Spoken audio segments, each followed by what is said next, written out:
ते आपल्या सगळ्या शेतकऱ्यांसाठी केलं. आपल्या भागात कधीच इंडस्ट्री येऊ शकत नाही, कारण आपल्याकडे जीएमआरटीचा प्रोजेक्ट आहे.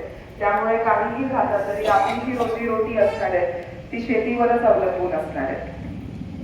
आणि ही गोष्ट समजून साहेबांनी शेतकऱ्यांचं आयुष्य कसं उज्ज्वल करावं याच्यासाठी त्यांनी सगळे प्रयत्न केले. लिंबे धरणाचं काम पूर्ण केलं, उजवा कालवा केला, डावा कालवा केला. आपल्या परिसरातल्या आजूबाजूच्या सगळ्या तालुक्यांमध्ये कुकडी प्रकल्पाच्या मार्फत 65 कोल्हापुरी पद्धतीचे बंधारे बांधले. याच्यात त्यांना त्यांच्या सहकार्यांची सुद्धा साथ होती. आणि लिंब्याचं जे पाणी आहे ते खालती शिरूर पर्यंत आणि इकडच्या पण आपल्या खालच्या भागाच्या गावांपर्यंत पोहोचवण्याचं काम त्यांनी केलं. आता हे सगळं केलं तर फक्त आपल्या शेतकऱ्यांचं आयुष्य नंदनवन करायला. त्यानंतर आपले जेवढेही सहकारी संस्था आहेत, बाजार समिती असेल, खरेदी विक्री संघ असेल, भीमाशंकर साखर कारखाना असेल, त्याच्या मार्फत शेतकऱ्यांचाच विकास झाला.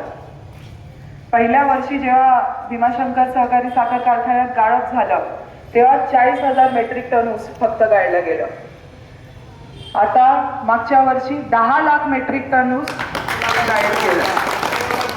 11,09,000 माझी आकडेवारी चुकली जरा. 11,09,000 ह्या दोन आकड्यांमधला फरक तुम्ही समजा. कुठे 40,000 मेट्रिक टन, कुठे 11,09,000. हे कसं शक्य झालं? आपल्या भागात आपल्या परिसरात कधी इतके वर्ष 90च्या आधी कधी ऊस पिकला का? का नाही पिकला? ऊसाला सगळ्यात जास्त काय लागतं? आता बिना पाण्याची शेती होते का? कुठल्या सायंटिस्ट मंडळींनी आपल्याकडे इकडे शोध लावलाय का त्याचा? नाही लावला ना. पाणी आवश्यक आहे ना. तर पाणी जर आवश्यक आहे तर पाण्याला वाचवणं सुद्धा आवश्यक आहे. आणि आपल्या डिंबे धरणाला घेऊन जे राजकारण चाललंय नुसतं आणि नुसतं ते थांबवण्यासाठी आदरणीय वळसे पाटील साहेबांनी जो मागच्या वर्षी निर्णय घेतला तो त्यांनी घेतला.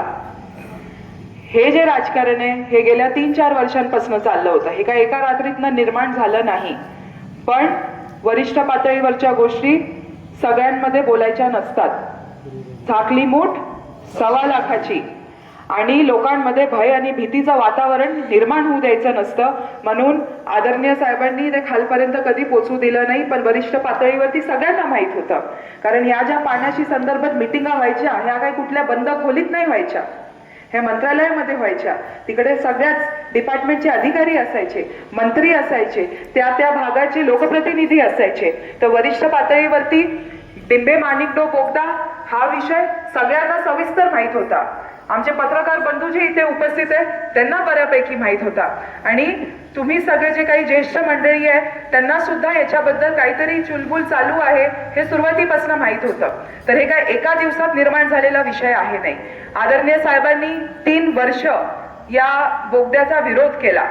जेव्हा पहिली संकल्पना होती 2018ची, त्याच्यात डिंब्यातलं जे बोगदा करायचं ठरलेलं ते 11 मीटरच्या पातळीवर ठरलेलं. त्या पत्रावर साहेबाची सहमती होती. कारण पाणी काय कोणाचा मालकी अधिकार नाही आहे, ती देवाची देण आहे, निसर्गाची देण आहे. आणि पाण्याच्या शिवाय जगणं काय असतं आंबेगावच्या जनतेला माहिती आहे. त्यांनी ते दुष्काळी दिवस काढलेले आहेत. तर जेव्हा आणि आपल्या संस्कृतीमध्ये दातृत्व आहे. जर आपल्याकडे एखादी गोष्ट जास्त असेल, समोरच्याकडे ती कमी असेल, आपण त्याला ती खुशी खुशी देतो.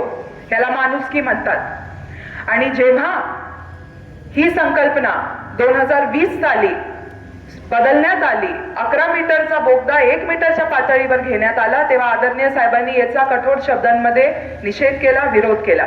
एकदा नाही अनेकदा केला. 3 वर्ष या गोष्टीवरती चर्चा होत गेली आणि त्यांना हवा तसा पाठिंबा जेव्हा मिळाला नाही तेव्हा त्यांना मागच्या वर्षी जे पाऊल त्यांनी घेतलं ते त्यांना घ्यायला लागलं, निव्वळ आणि निव्वळ तो बोगदा थांबवण्यासाठी. बोलणारे खूप काही बोलतात आणि मी माझं वय आणि सगळं काही लक्षात ठेवून आज देवाच्या समोर इथे मंदिराच्या समोर उभी आहे. तर मी एकच गोष्ट सांगेन, आदरणीय पवार साहेब आपले कालही दैवत होते, आजही आहे, उद्याही राहणार. आदरणीय सुप्रियाताई कालही आमच्या होत्या, आजही आहे, उद्याही राहणार. या नेहमी आयुष्यभर माझ्या मार्गदर्शिका राहणार. आपलं भांडण आदरणीय पवार साहेबांशी किंवा कोणाशी अजिबात नाही. आपण त्यांना सोडलं किंवा काही दुरावा आला याच्यात काही तथ्य नाही. आपण फक्त आपल्या लोकांच्या हक्काच्या पाण्यासाठी उभं राहिलो. जर गेल्या 3 वर्षामध्ये या बोगद्यासाठी साहेबांनी अथक प्रयत्न केले याला स्थगिती आणायला, आणि त्याच्यात काहीही निष्पन्न झालं नाही. जेव्हा आपली बाजू आपण मांडूनही आपल्याला हवा तसा पाठिंबा फक्त या गोष्टीमध्ये भेटला नाही, तेव्हा आपलं पाणी वाचवायसाठी साहेबांना हे करायला लागलं. आपल्या 7 लाख जनतेला निष्ठा दाखवण्यासाठी साहेबांना हे करायला लागलं. शेतकऱ्यांचं पाणी वाचवणं हे निष्ठा दाखवणं आहे का शेतकऱ्यांचं पाणी पळवणाऱ्या लोकांना साथ देणं ही निष्ठा आहे. आणि 7 लाख जनतेचं पाणी वाचवणं, 7 लाख जनतेचं पाणी देणं ही कुठल्याच निष्ठेची किंमत नसू शकते. दातृत्व आपल्यातही आहे. कधी काही कुठेही असा वाईट प्रसंग घडला, ते सांगली असेल, गुजरात असेल, कुठेही काही झालं, आपल्या स्वतःच्या तालुक्यामध्ये, आपल्या माळींमध्ये इतका भयानक प्रसंग घडला, आपल्या अख्ख्या तालुक्याच्या जनतेने तिकडे मदतीची हाकेला तिकडे धावून गेले. आपण कधीच कोणाचं हिसकून आपलं काही करत नसतो, पण आपल्या जनतेच्या हक्कात तो बोगदा जर झाला असतं तर तुम्हाला माहिती आहे काय झालं असतं? 3 महिन्यात अख्खं धरण खाली झालं असतं. 6 महिने एक थेंब त्या बोगद्या धरणामध्ये पाणी नसतं राहिलं. मग काय केलं असतं आपण? एखादा खराब उन्हाळा आला, 1 दिवस पाणी नाही भेटलं तर कशी तळमळ होते सगळ्यांना. 6 महिने जर पाणी नाही राहिलं तर मग काय करणार आपण? काय शेती करणार, काय पिकवणार, काय विकणार, काय खाणार, काय आपल्या मुलांचं भविष्य राहणार, काय आपल्या तालुक्यांचं भविष्य राहणार? एवढी कारखानदारी झाली आहे, एवढं सहकारात आपण प्रगती केली आहे, हे सगळं काय ठप्प होणार? हा प्रवास इतका कष्टाचा राहिलाय, हा काय एकट्या साहेबांनी नाही केलाय, तुम्ही सगळे त्यांचे सहकार्यांचा याच्यात हात लागलाय. स्वर्गीय आमचे आजोबा दत्तात्रय गोविंदराव वळसे पाटील यांचा हात लागलाय, स्वर्गीय बीडी अण्णा काळे यांचा हात लागलाय, स्वर्गीय किसन अण्णा बानखिले यांचा हात लागलाय, TS दादा बोराडे यांचा हात लागलाय. आणि हे तर सगळी ज्येष्ठ मंडळी झाली, त्याच्याशिवाय इतरही किती कार्यकर्ते. अरे ते आदिवासी लोक ज्यांनी त्यांची जमिनी त्याग केल्या आणि ती जागा दिली निंबे धरण व्हायला, त्यांचं काय? किती लोकांचं योगदान राहिलंय. इतके 40 वर्ष लागले हे सगळं उभं राहायला, आणि त्याला आपण एका सेकंदात असं ठप्प होऊ द्यायचं का? आपल्याच लोकांच्या गरजा जेव्हा येतात त्याच्यासाठी आपण लोकांच्या हक्कासाठी उभं नाही राहायचं का? आणि हे जर पाणी गेलं असतं तर मग आपल्याच जनतेने साहेबांना काय म्हटलं असतं? तुम्हाला तुमची प्रतिष्ठा प्रिय होती, तुमची प्रतिमा प्रिय होती, म्हणून तुम्ही आमचं पाणी विकलं. हा कसा नेता किंवा हा कसा माणूस जो आमच्यासाठी उभा नाही राहू शकला, आमच्या हक्कासाठी उभा नाही राहू शकला? नेतृत्वाला काही सोपे निर्णय घेण्यासाठी तिकडे बनवतो का आपण नेता? नेतृत्वाला कठीण निर्णय घ्यावे लागतात, योग्य निर्णय घ्यावे लागतात, जनहितेसाठी निर्णय घ्यावे लागतात. त्याच्यात साहेबांचा काय व्यक्तिगत स्वार्थ? त्यांच्या शेताचं पाणी कोणी कापत होतं? त्यांच्या घराचं पाणी कोणी कापत होतं? 7 लाख जनतेचं पाणी कापलं चाललं होतं. साहेबांनी इतकंही म्हटलं की जर जे आपलं पाणी नगर जिल्ह्यात न्यायसाठी इच्छुक होते, तुम्हाला जर हे फक्त तुमच्या मतदारसंघाच्या विकासासाठी करायचं असेल तर तुम्ही एक काम करा, तुम्ही आंबेगावमध्ये या, आमच्या लोकांचं प्रतिनिधित्व करा. आमचे कोणी कार्यकर्ते उभे नाही राहणार, आमच्या घरातलं कोणी उभं नाही राहणार, तुम्हाला आमच्या सगळ्यांचा पाठिंबा मिळेल, पण आमच्या सगळ्यांचं 40 वर्षाचं आयुष्यभराचं काम तुम्ही मातीत घालू नका. तर जेव्हा व्यक्तिगत काही किंमत द्यायची विषय आला तेव्हा साहेबांनी ते सुद्धा दिलं. घेऊन टाका आमदारकी. खूप भोगलंय साहेबांनी देवाच्या कृपेने. त्यांना अजून काय? त्यांना एवढंच पाहिजे होतं की दुष्काळावरती आपला आलेला तालुका अजून आपला प्रगतीचा पाया पुढे गेला पाहिजे आणि कोणी त्याला बिघडवलं नाही पाहिजे. याच्यात काय चुकीचं आहे? आपण कोणाला काय दबाफटका केला? आपण कोणाचा अपमान केला? कोणाला आपण इथे अपशब्द बोलले? आदरणीय पवार साहेब आपल्या सगळ्यांसाठी किती आदरणीय आहे. त्यांच्याबद्दल तर कोणीच कधी अपशब्द बोलणं आपल्या मनात पण नाही, डोक्यातही नाही, आपली तेवढी पात्रताही नाही. ते आजही आपल्यासाठी सर्व काही आहे. त्यांचा हा विषयच नाही. आपलं त्यांच्याशी काही भांडणच नाही. आपलं भांडण आहे, भांडण पण मी म्हणणार नाही, आपला वाद आहे आपल्या हक्काच्या पाण्यासाठी. कोणी तर आपला हक्काचा तोंडातला घास हिसकून नाही न्यायला पाहिजे, एवढंच आपली सगळे इकडे विषय आहे. देवाच्या समोर इकडे उभी राहून मी तुम्हाला सांगते, समोरच्यांना बोलायला काय होतं, तुम्ही कोण होतं निष्ठेचं प्रमाणपत्र मागणारे? 7 लाख जनतेला निष्ठा दाखवली आदरणीय वळसे पाटील साहेबांनी. त्यांची निष्ठा काय इतकी स्वस्त नाहीये की पाणी विका आणि निष्ठा दाखवा, ही साहेबांची किंमत नाहीये. शेतकऱ्यांना दुष्काळातनं इथपर्यंत आज साहेबांनी आणलंय. शेतकऱ्यांचे दुःख काय आहे, शेतकऱ्यांसाठी उभे कोण राहिले, शेतकऱ्यांचं आयुष्य कसं बदलवलंय, घडवलंय, त्यांच्या मुलांना हे जे चांगलं, आज आपली राहणीमान बघा किती बदलली आहे, सगळी सोबततेची निशाणी आहे. फक्त एका जनरेशन मध्ये हा सगळा बदल झालाय. हे सगळं करतानाच महाराष्ट्र राज्यावर वेगवेगळी पदं भूषवली आहे. उत्तम पद्धतीने ते सगळे जबाबदाऱ्या त्यांनी पार पाडल्या. जेव्हा केव्हा कुठलं संकट आलं, संकट मोचक म्हणून आपलेच साहेब नेहमी पुढे गेले. प्रत्येक पेपरमध्ये ते पास नाही, नेहमी पहिले आले.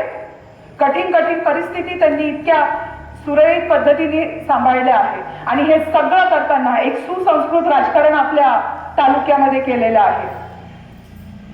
आणि अशा माणसाची किंमत आपल्या सगळ्यांना समजली पाहिजे. एवढ्या ताकदीचा नेता आपल्याकडे आहे, हे आपलं सौभाग्य आहे.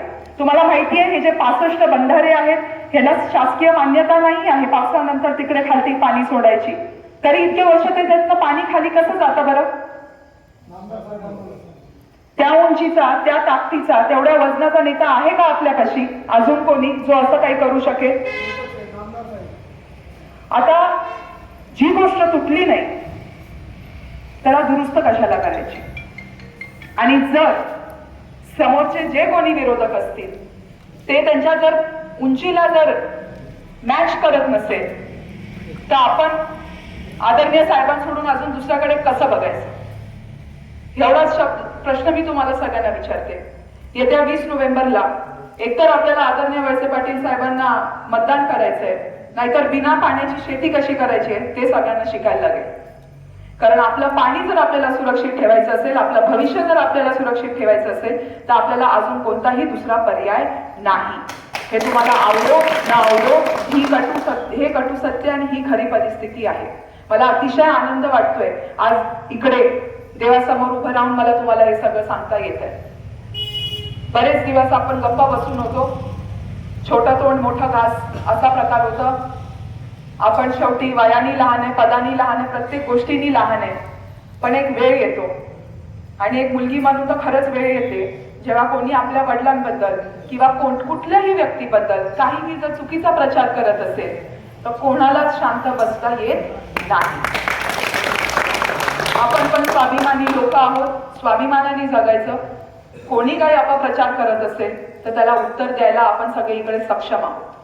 आणि हे सगळं करत असताना साहेबांची शिकवण आणि त्यांचा सुसंस्कृतपणा आपल्याला सगळ्यांना जपायचा आहे.